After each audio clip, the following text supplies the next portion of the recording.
Қайырлы күн, назарларыңызда Ауыл Ньюс және мен Айсана Қахарман. Ауыл партиясының төрағасы Серік Егізбаев Венгрияның Қазақстандағы төтенше және өкілетті елшісі Ронна Отто Иванмен кездесу өткізді. Кездесу барысында елдегі су құстары шаруашылығын дамыту, инвестициялар тарту, екі жақты кәсіпкерлік ынтымақтастықты орнату мүмкіндіктері секілді бір қатар маңызды мәселелерді талқылады.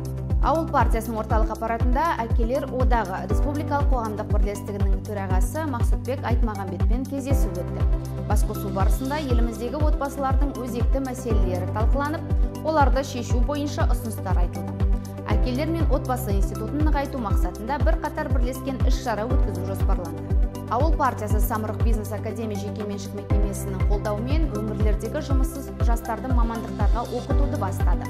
Жұмыссыз жастарды оқыту, қайта оқыту және біліктілігін көтеру Атырау облысында алдыңғы қатарлы АПЭК Петротехник инновациялық оқу орталығы базасында қолға алынды. Ауыл партиясының Абай облысындағы филиалының ұйымдастыруымен ауылым алтын бесігім атты республикалық дебат турнирі өтті.